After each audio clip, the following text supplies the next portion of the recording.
The world watches with a mix of apprehension and bewilderment. Former President Trump, once again at the helm of the United States, has wasted no time in making his presence felt on the global stage. From trade disputes to military interventions, from controversial appointments to diplomatic standoffs, Trump's recent actions have sent shockwaves across the international community. The aftershocks of these decisions are only beginning to be felt, and their long-term consequences remain uncertain. Trump's return to power was unexpected, even for his most ardent supporters. His first term was marked by turbulence and controversy, leaving many to believe that his political career was over. However, he defied expectations, tapping into a deep wellspring of support among those who felt unheard and left behind by the political establishment. His victory sent a clear message. The forces he unleashed in his first term were not easily contained. The world now grapples with the implications of a Trump presidency, round 2. Will it be a repeat of the past 4 years, or will Trump chart a different course?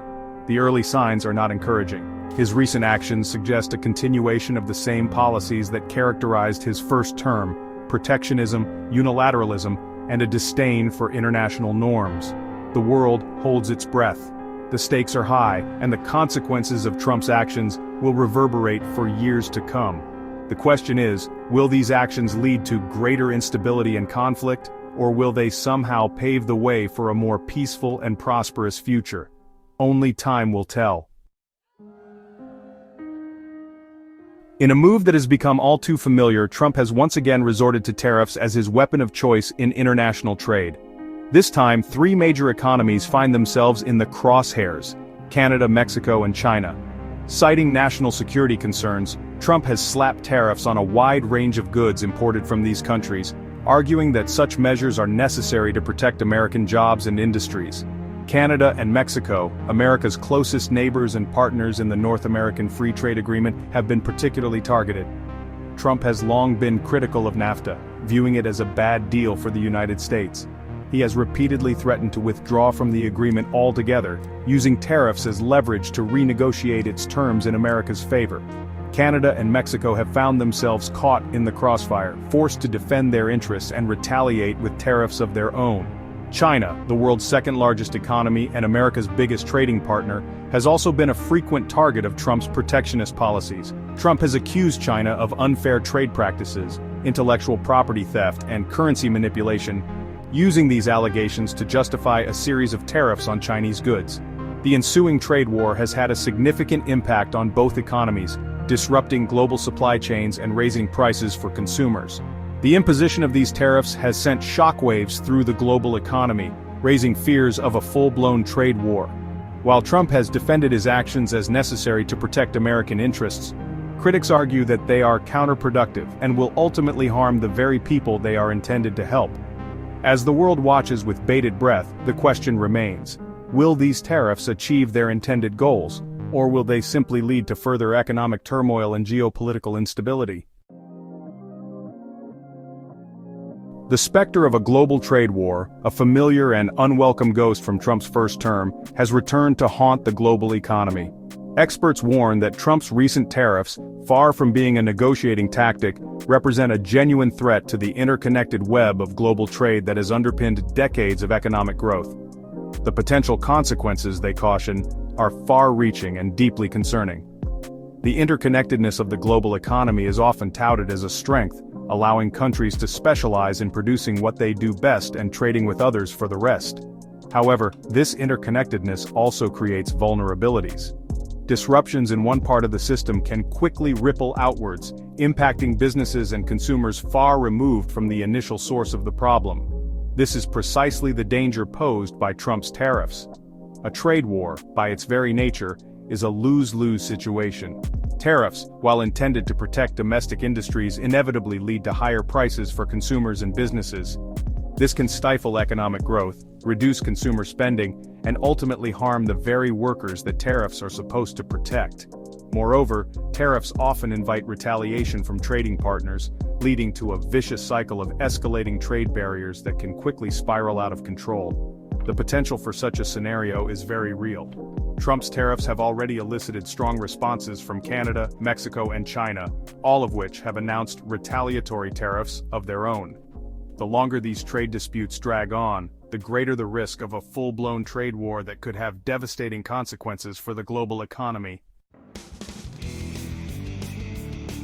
In a demonstration of American military might, Trump authorized airstrikes against what were described as ISIS targets in Somalia. The strikes, according to administration officials, successfully eliminated a high-ranking ISIS planner and several other militants. However, the broader strategic objectives of this renewed military intervention in the volatile region remain frustratingly opaque. Somalia, a country ravaged by decades of civil war, famine, and political instability, has become a breeding ground for extremist groups like Al-Shabaab and ISIS. The United States, under successive administrations, has maintained a military presence in Somalia, primarily in the form of drone strikes and special operations raids, with the stated goal of disrupting and degrading these terrorist organizations. However, the effectiveness of these interventions in achieving their stated objectives has been the subject of much debate. Critics argue that such strikes often result in civilian casualties, fueling resentment against the United States and potentially creating more terrorists than they eliminate. Moreover, they contend that military solutions alone are insufficient to address the complex political, economic, and social problems that contribute to instability and extremism in Somalia. The recent airstrikes, while touted as a success by the Trump administration, raise more questions than answers. What is the long-term strategy for American involvement in Somalia? How will these strikes contribute to achieving lasting peace and stability in the region? And what are the potential risks and unintended consequences of this renewed military intervention?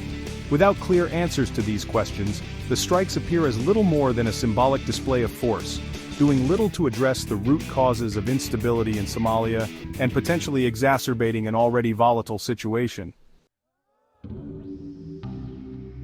Section 5. Musk's Treasury foray, when Silicon Valley meets government spending. In a move that has raised eyebrows among ethics experts and government watchdogs, Elon Musk's Department of Government Efficiency, or DOGE, has been granted access to the Treasury Department's payment system. The decision, championed by Trump himself, is ostensibly aimed at leveraging DOGE's technological prowess to streamline government operations and eliminate waste.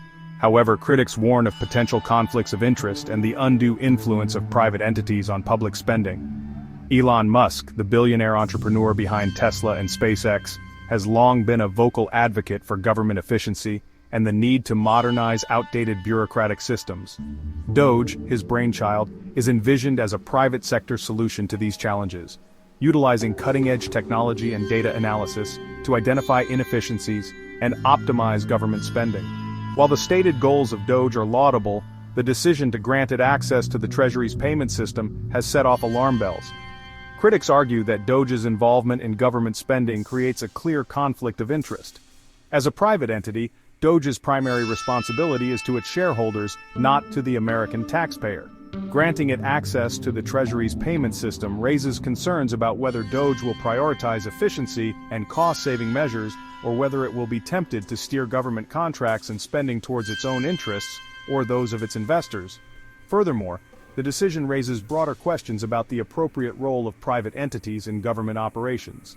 While there is a long history of government contracting with private companies for specific services, granting a private entity like DOGE access to the heart of the government's financial system represents a significant departure from established norms. It remains to be seen whether this experiment in public-private partnership will yield the promised benefits, or whether it will open the door to corruption, cronyism, and the erosion of public trust in government. Section 6. Gaza relocation, a non-starter in the Arab world. Trump's suggestion to relocate the Palestinian population of Gaza to neighboring Egypt and Jordan has been met with a resounding and predictable chorus of rejection from Arab nations. The proposal, widely seen as a non-starter, has further inflamed tensions in the already volatile region, jeopardizing fragile peace efforts and undermining the possibility of a two-state solution to the Israeli-Palestinian conflict. The Israeli-Palestinian conflict, a generations-old struggle over land, identity, and self-determination, is one of the most intractable conflicts in the world. The Gaza Strip, a densely populated Palestinian territory controlled by Hamas, has been under Israeli blockade for over a decade, resulting in a dire humanitarian situation and repeated cycles of violence. Trump's proposal to relocate the Palestinian population of Gaza, while perhaps well-intentioned, demonstrates a fundamental misunderstanding of the complexities and sensitivities of the conflict. The proposal ignores the historical context of the conflict, the legitimate aspirations of the Palestinian people for self-determination, and the deep-seated mistrust between the parties involved. The Arab world's rejection of the proposal was swift and unequivocal. Egypt and Jordan, both of which have long-standing peace treaties with Israel, flatly rejected the notion of absorbing the Palestinian population of Gaza. Other Arab states echoed their condemnation, accusing Trump of attempting to impose a solution that serves Israeli interests at the expense of the Palestinians. The proposal, far from advancing the cause of peace, has only served to further entrench existing divisions and make a lasting solution to the conflict even more elusive. Section 7 CFPB Director fired Consumer Protection takes a back seat. In a move that has alarmed consumer advocates and cheered Wall Street, Trump has fired Rohit Chopra, the director of the Consumer Financial Protection Bureau, or CFPB. The CFPB, created in the wake of the 2008 financial crisis to protect consumers from predatory lending practices and other financial abuses, has long been in the crosshairs of Republicans, who view it as an example of government overreach. Chopra, a staunch consumer advocate, had earned a reputation as a thorn in the side of the financial industry during his tenure at the CFPB. Under his leadership, the agency took aggressive action against banks and other financial institutions accused of engaging in deceptive practices, resulting in billions of dollars in fines and restitution for consumers. Chopra's firing, therefore, is widely seen as a victory for the financial industry and a setback for consumer protection. The CFPB, from its inception, has been a target of Republican ire. Critics argue that the agency is overly burdensome, stifling innovation and economic growth. They contend that its broad powers and lack of accountability to Congress make it unaccountable to the American people. Trump, echoing these concerns, has made it clear that he intends to rein in the agency and reduce its regulatory reach. Chopra's firing is seen as the first step in this effort. It is widely expected that Trump will appoint a successor who is more sympathetic to the concerns of the financial industry and less inclined to pursue aggressive enforcement actions. The likely result, consumer advocates fear, will be a weakening of consumer protections and a return to the kind of lax regulatory environment that contributed to the 2008 financial crisis. Section 8. American detainees freed, a diplomatic victory in Venezuela. In a rare diplomatic breakthrough, 6 American detainees have been released from prison in Venezuela following a meeting between Richard Grenell, Trump's envoy, and Venezuelan President Nicolas Maduro. The release of the detainees, who had been held for years on what the United States considered to be trumped-up charges, is being hailed by the Trump administration as a diplomatic victory and a sign of thawing relations between the two countries. The United States and Venezuela have had a strained relationship for years, with tensions escalating under the leadership of Hugo Chavez and his successor, Nicolas Maduro. The United States has accused the Maduro regime of human rights abuses, corruption, and undermining democracy, imposing a series of sanctions on Venezuela in an attempt to force regime change. The release of the American detainees comes as a surprise given the long-standing animosity between the two countries. While the details of the negotiations remain unclear, it is believed that Grenell's meeting with Maduro, which was not publicly announced beforehand, played a key role in securing the release of the detainees. The Trump administration has touted the release of the detainees as a sign that its pressure campaign against the Maduro regime is working. They argue that the release is a testament to Trump's willingness to engage with adversaries and secure the release of American citizens held abroad. However, critics caution against reading too much into the release, arguing that it does not necessarily signal a broader shift in relations between the two countries. They point out that the underlying issues that have strained relations between the United States and Venezuela remain unresolved and that the release of the detainees should not be interpreted as an endorsement of the Maduro regime. Section 9. FBI in turmoil leadership vacuum raises concerns. The Federal Bureau of Investigation, or FBI, once considered the world's premier law enforcement agency, finds itself mired in turmoil following the departure of Director Christopher Wray and his deputy. The sudden leadership vacuum has raised concerns about the agency's ability to effectively carry out its mission and has fueled speculation about Trump's intentions for the Bureau. The FBI, tasked with investigating federal crimes and protecting the United States from terrorist threats, has come under intense scrutiny in recent years. The agency has been criticized for its handling of the investigation into Russian interference in the 2016 election, its surveillance practices, and its perceived politicization. Trump in particular has been a vocal critic of the FBI, accusing it of bias against him and his administration. The departure of Director Wray and his deputy, both of whom were appointed by Trump, has only added to the uncertainty surrounding the agency's future. The circumstances surrounding their departures remain murky, fueling speculation about whether they were forced out or chose to leave of their own accord. The leadership vacuum at the FBI comes at a critical time for the agency. The FBI is facing a myriad of challenges, including the rise of domestic extremism, the ongoing threat of cyber attacks, and the need to rebuild public trust in the wake of recent scandals. Without strong and stable leadership, it is unclear whether the FBI will be able to effectively address these challenges and fulfill its crucial role in protecting the nation. The lack of clarity regarding Wray's successor has only heightened anxiety. Concerns abound that Trump will use this opportunity to install a loyalist who will prioritize his political interests over the Bureau's independence and integrity. The future of the FBI, and its ability to operate free from political interference, hangs in the balance.